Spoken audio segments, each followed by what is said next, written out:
అమరావతి నగర పారిశుద్ధ్య కార్మికుల జీతాలు రాజధాని అమరావతి నగర పారిశుద్ధ్య కార్మికుల జీతాలు గతంలో ఉన్నటువంటి ప్రభుత్వం రాజధానిని 3 ముక్కల పేరుతో విచ్ఛిన్నం చేస్తే కూటమి ప్రభుత్వం రాజధాని నిర్మాణాన్ని వేగవంతం చేస్తామని చెప్పారు. సంతోషం. 42,000 కోట్ల రూపాయలతో అభివృద్ధి కార్యక్రమాలకి టెండర్లు పిలిచామన్నారు. సంతోషమే. కానీ 11 ఏళ్ల క్రితం భూములు ఇవ్వటం వల్ల వ్యవసాయం లేదు, అక్కడ పనులు కోల్పోయారు. అందులో ఉన్నటువంటి పేదవాళ్ళు బతికే మార్గం లేదు. రాజధానిలో రోడ్లు ఉడుస్తూ బతికేటువంటి పారిశుధ్య కార్మికులకి సిఆర్డీఏ గత 7 ఏళ్ల నుండి కూడా 12,000 రూపాయలు మాత్రమే జీతం ఇస్తూ ఉంది. రాష్ట్రంలో ఉన్నటువంటి అన్ని మున్సిపాలిటీల్లో కార్పొరేషన్లో 21,000 రూపాయల నెలకి జీతం. మరి అమరావతిలో ఇంకా ఎక్కువ ఇవ్వాల్సింది పోయి 21,000 రూపాయలు వారికైతే 12,000 రూపాయలు ఇవ్వటం ఏంటి? అంటే రాజధాని ఏళ్ళ మీ ప్రేమ ఇదేనా? రాజధాని అమరావతి అంటే వారందరూ రైతులు కూలీలు త్యాగం చేశారని చెప్తున్నారు. మరి త్యాగానికి ప్రతిఫలం ఇదేనా? పోనీ గత ప్రభుత్వం మార్చలా, మీరెందుకు చేయరు? సంవత్సరం తొలి అడుగుని వాళ్ళు జరుపుకుంటున్నారు. ఎందుకు వాళ్ళ దాకా పెంచలా? పైపెచ్చు వీళ్ళకి జీతం ఇవ్వకపోగా ప్రావిడెంట్ ఫండ్ వాళ్ళ డబ్బులు కూడా ఇంకా చాలా పెండింగ్ ఉండి పని.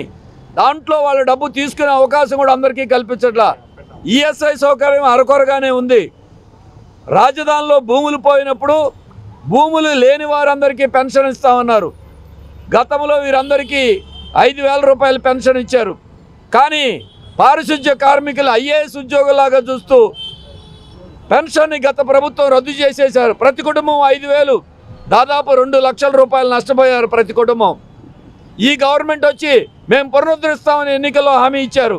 ఇంతవరకు వారికి 13 నెలలు గడుస్తున్నా ఒక్క నయా పైసా పెన్షన్ పొందనించలా. పూలింగ్ చట్ట ప్రకారమే పెన్షన్ ఇవ్వాలి. మరి ఈ రోజున మేము 2వ దశ పూలింగ్ 44,000 ఎకరాలు తీసుకుంటామన్నారు. మరి పాత పూలింగ్లో ఉన్న చట్ట ప్రకారమే ఇంతవరకు వారికి ఇవ్వట్లా. మరి ఏమిటి వాళ్ళకి జరిగే అన్యాయం? రాజధానిలో జనం పెరిగారు, అభివృద్ధి జరుగుతూ ఉంది, మంచిదే. కానీ జనం పెరిగారు కానీ పారిశుధ్య కార్మికుల సంఖ్య మాత్రం తగ్గిపోయింది. ఒక్క రాజధానిలో పారిశుధ్య కార్మికులే కాదు, సచివాలయంలో పనిచేసే కార్మికుల పరిస్థితి కూడా ఇంతే, హైకోర్టులో పనిచేసే కార్మికుల పరిస్థితి కూడా ఇంతే. అందుకే ఇవాళ సంవత్సరం నుండి ఈ గవర్నమెంట్ వచ్చి ఆశతో ఎదురు చూస్తున్నా మళ్ళీ నిరాశే మిగులుతూ ఉంది. దానికోసమే అంతకుముందు అధికారులకి ప్రజాప్రతినిధులకి ఎన్నోసార్లు వినతి పత్రాలు ఇచ్చారు. మరోసారి సిఆర్డీ కమిషనర్ గారికి వినతి పత్రం ఇవ్వడానికి కార్మికులందరూ అమరావతి పేదలు కార్మికులు ఇక్కడికి వచ్చారు. ప్రభుత్వం ఇప్పటికైనా ముఖ్యమంత్రి గారు స్పందించాలి, మున్సిపల్ శాఖ మంత్రి గారు స్పందించాలి. అక్కడ కాంట్రాక్టులు చేసే బడా కంపెనీలు ఎల్ఎన్టీ, షాపూర్జీ లాంటి కంపెనీలకి 10% అడ్వాన్స్ మొబిలైజేషన్ ఇచ్చి పనులు చేపిస్తున్నారు. బడా కంపెనీలకేనో అడ్వాన్స్ మొబిలైజేషన్ ఇస్తారు, వాళ్ళకి 5 ఏళ్లలో రేట్లు పెరిగినాయి కాబట్టి అంచనాల విలువలు ఎస్టిమేట్స్ 100% పెంచారు. వాళ్ళకి ఎస్టిమేట్స్ పెంచారే, కార్మికులకు జీతాలు ఎందుకు పెంచరు? అమరావతి అంటే కార్పొరేట్లే కాదే, పేదవాళ్ళ సంగతి చూడాలి. ఇది ప్రజా రాజధాని అన్నారు కాబట్టి ఆ రాజధానిలో శుభ్రంగా ఉంచే కార్మికులు, అందులో కూడా మహిళలు అత్యధిక మంది, వారి బాగోగులు పట్టించుకోవాలని సిఐటి తరపున రాజధాని పారిశుధ్య కార్మిక సంఘం తరపున డిమాండ్ చేస్తున్నాం. వాళ్ళ ఆందోళనకి పూర్తి మద్దతు తెలియజేస్తాం. వీరు కనుక పట్టించుకోకపోతే రాబోయే కాలంలో ఇక్కడ కాదు రాష్ట్ర సచివాలయం దగ్గరే ఆందోళన చేయాల్సిన పరిస్థితి వస్తుంది.